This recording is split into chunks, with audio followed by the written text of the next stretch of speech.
목요일 저는 특별한 신방을 하게 되었는데요. 어디로 신방을 갔는가? 경찰청으로 신방을 다녀왔습니다. 여러분 보시면 성안에 울산 경찰청이 있는데 우리 교회 성도인 유윤종 경찰청장 직장으로 신방을 다녀왔습니다. 가보니 하물산 중턱에 있는 아주 청사가 잘 지어놨고 이 청장실에 가보니 전망이 참 좋았습니다. 울산 전역을 내다볼 수 있어서 지휘를 잘할 수 있는 그러한 광경을 보게 되었는데요. 그러면서 여러 가지 또 주안점을 두고 있는 시책에 대해서 듣게 되었고 기도의 제목으로 삼게 되었는데 제가 물어봤습니다. 교회에서는 평상복으로 만나다가 제복을 입고 만나니 또 다른 모습이었는데요. 당신의 신앙의 여정을 한번 이야기해보라 라고 이야기를 했습니다. 초등학교 때 시골에서 교회를 다니기 시작해서 중학교 때 아버지를 잃게 되는 그러한 일들 가운데서 가난한 형편, 경찰대학을 진학하게 되었고 그러면 수많은 삶의 여정 가운데 어려웠던 참 많은 이야기를 듣게 되었습니다. 지금은 경찰청장의 그 자리에 있지만 그 자리에 있기까지 삶에 어렵고 힘들었던 일들을 듣게 되었고 하나님의 인도하심 가운데 하나님의 도우심 가운데 살고 있다는 그의 이야기를 들으면서 참 제가 은혜가 되었던 그러한 시간들을 가지게 되었습니다. 사도 바울 역시 오늘 본문에서 아그리빠에서 왕 앞에서 재판을 받으면서 자기 살아왔던 이야기를 한평생의 이야기를 전하고 있는데요. 마이 스토리, 남의 이야기가 아니라 자신의 이야기를 하고 있습니다. 예수를 만나기 이전에 그의 삶은 자신의 생각대로 사는 삶이었습니다. 그런 자신의 생각대로 예수를 믿는 자들을 박해하였고 얼마나 열심히 특심하였는지 예루살렘에서만이 아니라 외국에까지 가서 박해를 하였다는 것이죠. 그런 예수 믿는 자들을 박해하러 다메섹으로 가던 길에서 부활의 예수님을 마침내 만나게 됩니다. 해보다 더 밝은 빛이 그를 비추었고 강력한 빛 앞에서 땅이 엎드려집니다. 주의 음성이 그에게 들립니다. 사울아 사울아 네가 어찌하여 나를 박해하느냐. 사울이 묻습니다. 주님 누구십니까? 나는 내가 박해하는 예수다. 사울이 박해하는 예수를 밝은 빛 가운데 만나게 되었습니다. 보면 16절 말씀에서 주님은 그에게 말씀하십니다. 일어나 너의 발로 서라. 엎드려진 그에게 너의 발로 일어서라고 말씀하시는데요. 이것은 바로 구약 성경의 에스겔 선지자가 하나님의 부르심을 받았을 때와 비슷한 광경입니다. 하나님께서 에스겔 선지자에게 나타나 말씀하십니다. 인자야 너의 발로 일어서라. 내가 내게 말하리라. 하지만 에스겔 선지자가 자신의 힘으로 일어설 수가 없었습니다. 하나님의 영이 그에게 임하사 에스겔을 일으켜서 그의 발로 세워주십니다. 에스겔은 일어서서 주의 음성을 듣습니다. 인자야 내가 너를 이스라엘 자손 곧 패역한 백성 나를 배반하는 자에게로 보내노라. 그들과 조상들이 내게 범죄하여 오늘까지 이르렀나니 이 자손은 얼굴이 뻔뻔하고 마음이 굳은 자다. 하지만 내가 너를 그들에게 보내노니 너는 그들에게 이르기를 주 여호와의 말씀이 이러하시다라. 주의 말씀을 그들에게 전하라. 그들이 심히 패역한 자고 그리고 그들이 뻔뻔하고 마음이 굳은 자지만 그들이 듣든지 아니 듣든지 너는 나의 말로 고할지어다. 이것이 에스겔이 하나님께 부름받은 장면입니다. 하나님께서 에스겔을 선지자에게 임하셨던 것처럼 부활의 예수님은 바울에게 나타나셔서 그를 불러주시고 그의 귀한 사명과 직분을 주십니다. 내가 내게 나타난 것은 내가 나를 본 일과 장차 내가 네게 나타날 일에 너로 종과 증인을 삼으려 합니다. 너는 나의 종이다. 너는 나의 증인이다. 라고 예수님께서 사울에게 바울에게 말씀하시고 이스라엘과 이방인들에게서 내가 너를 구원하여 그들에게 보내시겠다 말씀하십니다. 바울을 이스라엘과 이방 사람들에게 보내는 목적이 무엇이죠? 본문 18절에 나와 있습니다. 목적입니다. 눈을 뜨게 하여 어둠에서 빛으로 사탄의 권세에서 하나님께로 돌아오게 하고 죄사함과 나를 믿어 거룩하게 된 무리 가운데서 기업을 얻게 하리라 하더이다. 바울이 눈을 뜨게 하심 같이 바울을 통해 무사람들의 어두운 눈을 뜨게 하신다는 것입니다. 가리운 눈을 뜨게 하신다는 것이죠.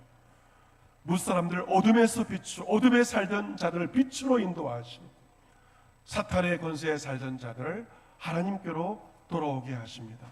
제사함을 받게 하시고 예수를 믿어 기업을 얻게 하기 위함이다. 그 기업이란 세상의 기업이 아닙니다. 썩지 않고 더럽지 않고 쇠하지 아니한 하늘의 간직한 유업인데 바로 하나님 나라 천국을 가리킵니다. 사탄의 권세에서 하나님께로 돌아오게 하사 죄사함을 받고 예수님을 믿어 천국 백성이 되게 하시게 하는 겁니다. 바울은 말합니다. 아그리빠 왕이여, 그러므로 하늘에서 보이신 것을 내가 거스르지 아니하였습니다. 하늘의 부르심을 내가 거역하지 않고 내가 순종하였다라고 말하고, 그럼 먼저 다메섹으로 가서 예루살렘으로 가서 유대 온 땅과 이방인까지 나아가서 주의 말씀을 전합니다. 회개하고 하나님께로 돌아와서 회개에 합당한 일을 하라라고 바울은 다메섹과 예루살렘과 유다 온 땅과 이방인에게 나아가서 주의 말씀을 전하게 되었습니다. 회개의 메시지를 선포한 것입니다. 회개란 무엇인가? 사탄의 어두운 권세하에 있다가 하나님께로 돌아오는 것이죠. 회개에 합당한 일을 한다는 것은, 회개는 반드시 그에 상응하는 합당한 열매를 거두는 것인데 바로 내 삶을 바꾸며 내 삶을 돌이키는 것입니다. 세례 요한도 회개에 합당한 열매에 대해서 선포하였죠. 옷이 두 벌 있는 자는 또 다른 옷을 가짐이 아니라 옷 없는 자에게 나의 옷 한 벌을 나누어 주는 것이 회개의 열매라고 말하였습니다. 먹을 것이 있는 자는 더 좋은 음식을 먹는 것이 아니고 그 먹을 것도 없는 자에게 나의 먹을 것을 나누어 주는 것이 회개의 합당한 열매라고 요한은 증거했습니다. 자신에게 주어진 일이 어떤 일이든 그 일을 정직하게 감당하는 것이 회개에 합당한 열매이며, 자신에게 주어진 힘을 남용하지 않고 힘을 바르게 사용하는 것이 회개에 합당한 열매다라고 증거하였습니다.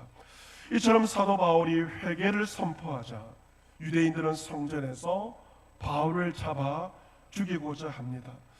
이 바울의 회개 메시지를 듣고 회개하기는커녕 오히려 회개를 선포하는 바울을 대적하였고 바울을 죽이려고 한 것입니다.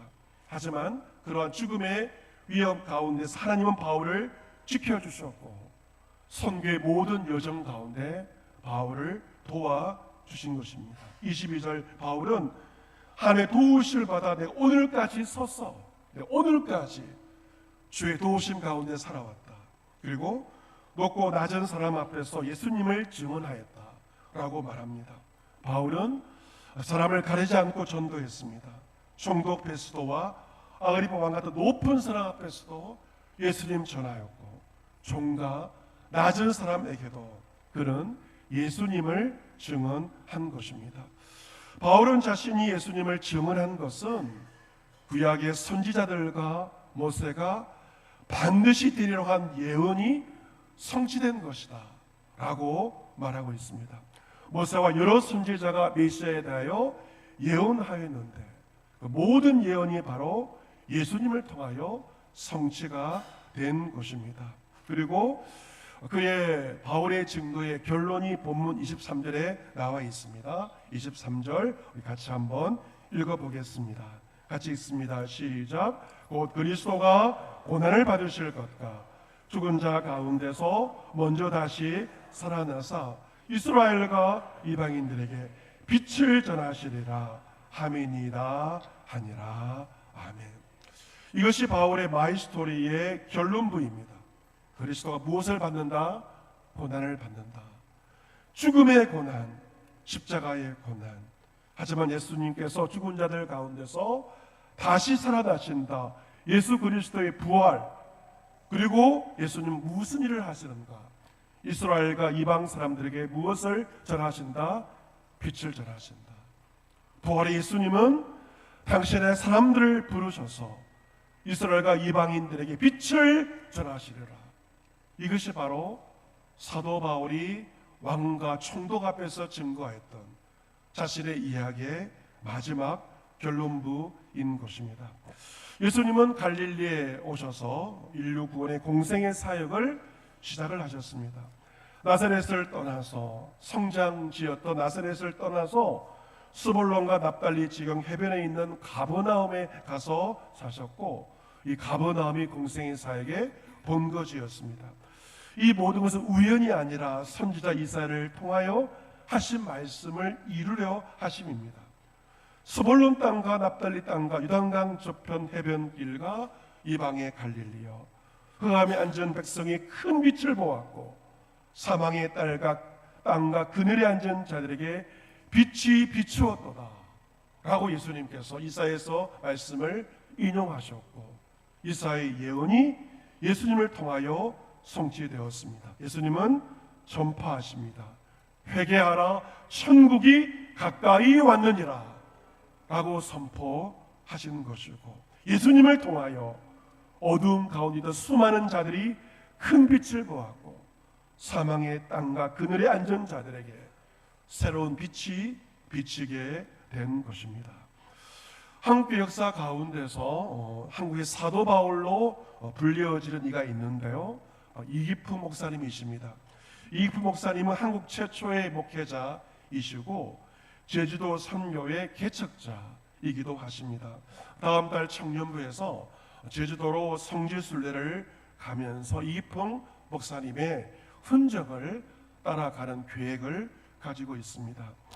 이 목사님은 1865년도 평양에서 태어나셨는데 어릴 때부터 총명하고 기계가 넘쳤다고 합니다. 문무를 겸비하였고 한학을 익혀서 12살에 북글씨 백일장에서 장원을 차지할 만큼 문무에 뛰어난 재능을 보였습니다. 하지만 그 집안 배경이 좋지 않았기 때문에 출세할 수 있는 가능성이 없었습니다. 그래서 그는 결국 술과 싸움으로 젊은 시절을 보내면서 평양 거리를 주름 잡는 남봉꾼의 신세가 되었습니다. 그는 복음을 전하는 선교사에 대해서 거부감을 가졌고 기독교를 탐탁지 않게 여겼습니다. 선교사들을 주선 땅에서 몰아내야 할 이방인으로 간주했습니다. 평양 서문통 내거리에서 사무엘 마페 선교사님이 노방 전도를 하고 있었을 때 그런 선교사님에게 돌을 던져서 턱에 큰 부상을 입혔습니다. 사무엘 마페 선교사님이 피를 흘리며 쓰러질 만큼 심각한 폭행이었고, 그리고 그러한 일을 서슴없이 자행할 정도로 복음의 적대적인 삶을 살았던 것입니다. 1894년 조선이 이제 청일 전쟁을 통해서 이 전쟁의 여파가 평양을 휩쓸자 이기풍은 이 전쟁의 혼란 속에서 평양을 탈출하여서 원산이라는 곳으로 피난을 가게 됩니다. 나라가 굉장히 어지러웠습니다. 전쟁과 죽음의 공포 속에서 그런 삶의 의미를 찾기 시작하였을 때 어느 날 꿈을 꾸게 됩니다. 갑자기 방안이 환해지더니 머리에 가시관을 쓴 분이 나타났습니다. 그분은 너무도 환하게 빛나서 감히 쳐다볼 수가 없었습니다. 그때 그분이 그에게 말씀하시는 것이었습니다. 기풍아 기풍아, 왜 나를 핍박하느냐? 너는 나의 증인이 될 사람이다. 음성을 듣습니다. 너무 놀라 깨어보니 꿈이었고 온몸은 땀으로 흠뻑 젖게 되었고, 그런 그 자리에서 엎드려지게 됩니다. 과거에 지은 수많은 죄가 머리에 맴돌면서 혈기에 눈물이 한없이 흘러내렸습니다. 그때 그런 원산을 사역하던 스왈론 선교사님을 통해서 예수 그리스도의 복음을 전해 듣게 되었고, 그리고 회개하고 예수를 믿어라 주의 음성을 듣고 무릎을 꿇고 회심을 하게 됩니다. 1896년 그는 세례를 받고 시당인의 삶을 시작합니다. 제일 먼저 한 것은 자신이 돌을 던져 부상을 입혔던 마페 선교사님을 찾아가서 무릎을 꿇고 자신의 가호에 대해서 고백하며 용서를 빌었습니다. 마페 선교사님은 그를 따뜻하게 품어 주었습니다. 그런 이후에 선교사님을 도와 황해도와 평양 일대를 순회하면서 복음을 전하고 교회를 세우는 사역을 도와주게 되었고, 사람들은 과거에 거친 평양 청년이 완전히 새로운 사람이 된 것을 보고 이기평을 평양의 사도 바울이라고 그렇게 부르게 되었습니다. 그럼 마페 선교사님의 권고로 마페 선교사님이 세운 평양신학교에 입학하게 되었고, 1907년 5월 평양 장로회 신학교 제1회 졸업생 7명 중에 한 사람으로 졸업을 하게 되었습니다. 제가 97년도에 신학대학원을 졸업하였고, 장신대 신대원이 평양신학교에 또 전통을 가지고 있는데 저보다 90년 선배 목사님이 되시고, 같은 해 9월 그는 목사 안수를 받게 되었습니다. 그때 한국장로교회는 첫 번째 선교사를 제주도라는 곳에 파송하기로 결의하였습니다. 왜냐하면 당시 제주도가 10만 명이 거주하고 있었지만 복음이 전혀 전해지지 않았던 미전도 지역이기 때문에 첫 번째 선교사를 제주도에 파송하기로 결의했습니다. 그때 이프 목사님이 자원하여서 이렇게 나섰습니다. 나는 예전에 복음 전하는 선교사에게 돌을 던진 자입니다. 내가 이제 선교사가 되어 제주도로 가겠습니다. 그 빚을 갚기 위해서 자원해서 선교사로 가고자 하였습니다. 그런 1908년 제주도 입도하게 되었는데 그 과정에서 순탄치가 않았습니다. 목포에서 배를 타고 제주도로 갈 때 배가 파선을 하여서 난파하여서 기적적으로 목숨을 구하게 되었고, 추자다라는 곳에 먼저 상륙했다가 제주도까지 부사 일생으로 입도 그 섬에 들어가게 되었습니다. 당시 제주도는 뱀을 숭배하는 곳이었습니다. 뱀을 숭배하고 사신 우상과 귀신을 섬기던 곳이었습니다. 그런 곳에서 복음을 전한다는 것은 수많은 핍박을 받는 일이었습니다. 하지만 낯선 섬 문화와 극심한 핍박 가운데서도 그는 복음의 빛을 진 자로서 말을 타고 섬 구석구석을 다니면서 복음을 전하였고, 10년간의 사역을 통해서 10여 개의 교회를 개척하는 놀라운 결실을 보게 되었고, 그것이 제주도 교회가 세워지는 그러한 기틀을 마련하게 되었습니다. 1930년대 후반에 일제는 조선교회 신사 첨배를 강요하였고 천황에게 경배할 것을 요구하였지만 이프 목사님은 신사 참배의 정면으로 반대하였고 그 운동을 이끌었습니다. 일전에 이프 목사님을 체포하여서 치수를 넘긴 노인에게 혹독한 고문을 가하였고, 그런 고문을 받다가 절도하여서 병보석으로 풀려나왔습니다. 1942년 6월 20일 이프 목사님은 77세로 별세하는 날까지 끝까지 신사참배를 거부하였으므로 한국교회는 그를 순교자로 기록하고 있습니다. 이 깊은 글은 한국의 사도 바울이었고 박해자로 시작하였고 주의 부름받아 선교사로 살았고 마침내 순교자로 그의 일생을 마치게 되었습니다. 이번에 우리 청년들은 제주도에서 그 선교와 순교의 여정을 따라가면서 은혜를 받고자 합니다. 사랑하는 성도 여러분, 이 바울이라는 사람은 사울이었을 때 예수 믿는 사람들 외국 성까지 가서 박해할 정도로 자기 생각으로 살던 자였습니다. 하지만 주님은 그러한 바울을 만나 주셨고 빛의 증인으로 불러주셨습니다. 바울은 빛이 되신 예수님을 만남으로 빛의 증인의 삶을 한평생 살게 되었고 그 역시 순교자가 되었습니다. 여러분, 선교와 순교는 같은 의미를 가지고 있습니다.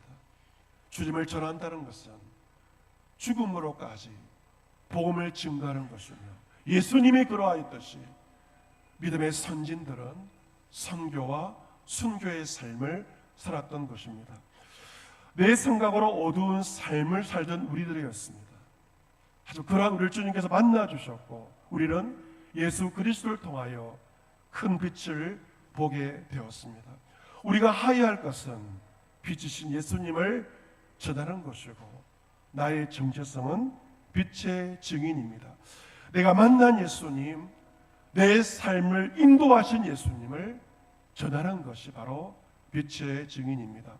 바울이 본문에서 아그리빠 왕과 베스도 총독 앞에서 예수님을 증거하였듯이 그 누구 앞에서라도 나 예수님을 전하는 것이 빛의 증인의 모습입니다. 여러분, 법정의 증인이 자신이 본 것을 그대로 전하는 것처럼 예수의 증인이란, 빛의 증인이란 내가 체험한 예수님, 내가 만난 예수님을 전하는 것입니다. 이번 주 여러분께서 만나는 많은 사람이 있을 것입니다. 그들에게 예수님을 전하십시오. 내가 은혜 받은 그 말씀을 전하십시오. 상사에게도, 동료에게도, 부하 직원에게도, 손님에게도 내가 전해야 할 이름은 바로 예수 그리스도입니다. 왜 예수를 전해야 됩니까? 예수를 믿는다는 것은 실로 어마어마한 일입니다. 로또 당첨과 비교할 수 없는 어마어마한 일입니다. 어둠에서 빛으로, 사탄의 권세에서 하나님께로 돌아오며, 사망에서 영원한 생명으로 돌아오며, 지옥에서 천국으로 옮겨지는 것, 하나님의 거룩한 백성이 되는 것, 어마어마한 것이 바로 예수를 믿는다는 의미입니다. 그러기에 예수님 전하는 것은 내가 어떤 일보다도 가장 중요하고 가장 긴급한 일이라고 말할 수가 있습니다.